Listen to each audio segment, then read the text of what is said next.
Boa noite, seja bem-vindo, seja bem-vinda. O Sistema de Avaliação da Educação Básica Brasileira, divulgado no último dia 30 de agosto, revelou um dado assustador.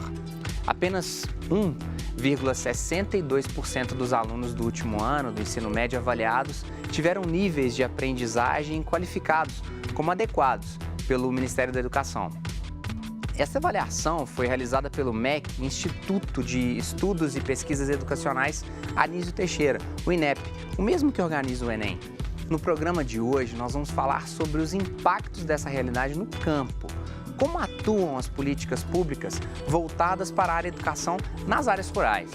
Envie a sua opinião, a sua pergunta para o nosso WhatsApp no número 31 99642 8473. Participam do debate Roberta Traspadini, doutora em educação e professora militante da Escola Nacional Florestan Fernandes, Humberto Rocha, pedagogo, mestre em educação e especialista em educação da Fundação Helena de Poff, e Aniele Fabiola Lemes, doutora em ensino de ciências e professora de educação no campo pela UFVJM. Roberta, Humberto, Aniele, alegria tê-los aqui. Educação talvez seja um dos temas mais recorrentes do Horizonte Debate, junto de política e economia, tenho certeza. Mas a gente nunca havia trabalhado dentro da gama enorme que é a educação, o escopo, a educação rural. Aniele, define para a gente e para o telespectador da TV Horizonte, que talvez veio do interior, estudou na educação rural, lá no Vale do Jequitinhonha, como que a gente define de forma técnica educação rural? Bom, boa noite a todos. A gente define, na verdade, nós somos militantes da educação do campo. Uhum. A educação do campo, ela se difere da educação rural por um processo de que a gente considera o campo um lugar, um espaço de vida e de produção, e que esse espaço de vida e produção ele é integrado à escola. Uhum. Né? Então, na educação rural, a gente tem um entendimento que a escola está desconectada desse toda essa realidade. Né? Então, por isso que a gente utiliza mais a educação do campo do que a educação rural. Sim. Humberto, até pela definição é legal a gente começar assim, nessa lógica da educação do campo. Talvez a gente imagina, e aí eu estou pensando de um cenário de regiões afastadas, pobres do país, onde a professora ela divide o quadro em 2, 3 espaços, e aí ela tem na mesma sala uma turma de 4º ano, uma turma de 5º ano. Qual que é a realidade que você traz para a gente dessa educação do campo?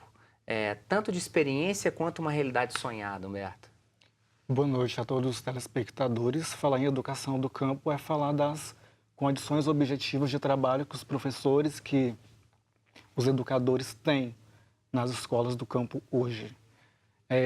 Falar em 4º e 5º ano junto é falar em turmas multisseriadas. Uhum.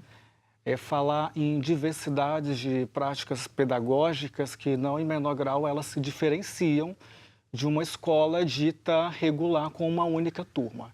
Isso requer um desafio maior do professor, porque ao mesmo tempo que ele tem que pensar conteúdos, metodologias para alunos de diferentes faixas etárias, mas ao mesmo tempo que estejam condizentes com a idade e série dele. Uhum. Isso é um desafio para o professor e exige uma formação mais qualificada. Roberta, esse profissional, ele está recebendo uma educação qualificada para atuar no campo? Então, boa noite a todos e todas também, e obrigada pela possibilidade de a gente socializar um pouco os nossos processos de aprendizagem ao longo desses 20 anos de educação, né? No campo e na cidade. E eu queria só fazer um recuo histórico para a gente pensar um pouco que a nossa história camponesa, ela é muito vigente e ela nos remete a várias gerações dentro de uma mesma família, né? Quem, por exemplo, nasce na década de 70, tem pais que nascem na década de 30, 40. Então, é uma geração que ainda está viva, são gerações que viveram uma realidade de um Brasil hegemonicamente camponês, enquanto a gente vive a realidade de um Brasil aparentemente urbano. Aparentemente urbano, porque a gente também quer desmistificar essa separação campo-cidade, como se o problema da educação fosse maior no campo. O problema da educação é geral. Então a gente precisa analisar a fotografia como um todo, né? Existe um problema de políticas públicas, um problema de falta de capacitação profissional em geral, uma precarização da educação como um todo, em especial da educação básica, né, pública, e como uma primazia do que no capitalismo a gente conhece hoje como a financiarização e a consolidação da educação nas grandes bolsas, né, nos mercados futuros. Isso vai acontecer com a educação do campo também, porque ela também está em disputa, né? É o projeto de sociedade que está em disputa. Então, eu queria reforçar essa questão dizendo o seguinte: todo aquele que tem o seu passado ainda muito presente na figura dos seus avós e dos seus bisavós, dependendo do ano em que nasceu, pensando a geração de 2001 para trás, até a geração dos anos 20 e 30 do século passado, essa família ela tem um histórico camponês. Só que ela tem um histórico camponês mediado por uma avalanche de construções ideológicas vindas da sociedade do consumo urbano industrial. Então, isso descola na memória história do nosso processo o nosso encontro como camponês. E, ao mesmo tempo, há uma contradição aí, que ainda que eu não me reconheça como camponês enquanto família, eu me reconheço como camponês nas músicas sertanejas, na cultura alimentar, no jeito popular de falar como a minha avó produzia os bolos e como eu ainda produzo. Então, existe algo da nossa memória que está muito conectado com o campo, ainda quando a gente esteja na cidade. Acho que isso é importante demarcar, porque a gente não parte do pressuposto de que existe uma população no campo e uma população na cidade que não seja camponesa também, por conta da história do êxodo rural, né? Sim. Aniele, Roberto, eu estou pensando, enquanto a Roberta está contando essa história, eu sou filho do mais novo do meu avô Henrique. Meu avô Henrique, aí eu posso precisar de forma categórica, Roberta, a mesma coisa que você está dizendo. Meu pai é de 54 e ele é a rapa do tacho com meu avô, com 40 anos tem meu pai. Então, meu avô é de 1914. Ele sai do Morro do Ferro, que é um pequeno distrito da cidade de Oliveira, a uns 150 quilômetros daqui. Ele sai com 15 anos, talvez menos, apenas com a escola rural, porque havia inaugurado uma fábrica de tecido em Oliveira.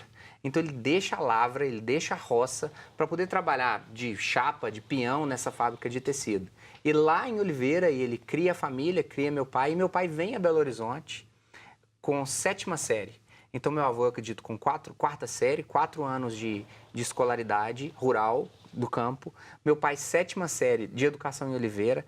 E aí ele consegue fazer com que o filho dele e a filha, eu e a minha irmã, a gente consiga... A primeira geração. Exatamente. Vamos dizer assim, o privilégio geracional, entende? Com a escola completa, mestrado, sabe, pós-graduação.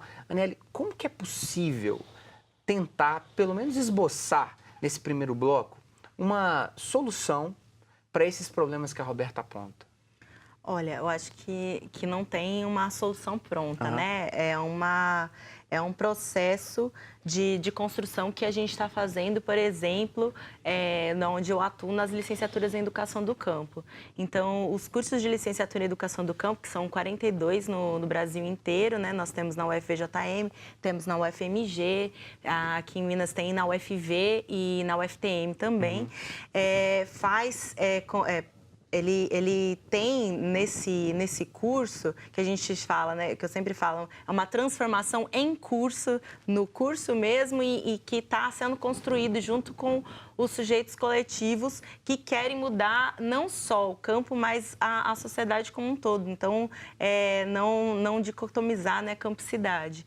E nesse processo de formação de professores, né, que está se desenvolvendo no país todo, e aqui na Minas Gerais, que nós temos 4 cursos, nós estamos desenvolvendo a educação contextualizada, a educação que os professores que estão que estão passando por esse processo formativo, eles atuam no campo, né? O nosso objetivo é para essa demanda de professores que vão atuar nas escolas do campo. mas que não só, eles são, como a base da educação do campo é a luta dos movimentos sociais, né? E a luta da educação crítica e a educação contextualizada, esse educador do campo, ele pode também trabalhar tanto na cidade, em escolas que estão localizadas na cidade e trabalhar com a realidade que está ali junto com os estudantes. Então, aquela resposta que eu dei, né, de que a educação do campo e está relacionado à integração do contexto com a escola, né? A escola não está ali só colocada e quando você entra no portão da escola é uma outra, desconsidera o que está fora, né? Ele consegue, ele está nesse sentido engajado de integrar isso à escola e isso faz muita diferença, porque faz com que as pessoas tenham um outro significado, né? É isso que a gente aposta, que tenha um outro significado de escola e aí não... nessa construção desse novo significado, as pessoas continuam na escola, né? Que ela... Perfeito. Humberto, eu vou caminhar agora para o primeiro intervalo que a gente vai fazer e aí quero retornar contigo, parecido com a pergunta que eu fiz para a Aniele. Se essas formações em curso, elas estão dando suporte para esse professor que está dividindo o quadro do quarto e do quinto ano, fazer com que as pessoas em casa tenham saudade, como eu tive agora, Roberto, do meu avô, mas ao mesmo tempo tenham uma referência de que a educação no campo é algo legal, que não é só uma perspectiva que aparece de manhã naquele programa rural que é muito distante. Nós vamos para um breve intervalo. Você sentiu saudade? Seja bem-vindo. Fique conosco no próximo bloco. Até daqui a pouco.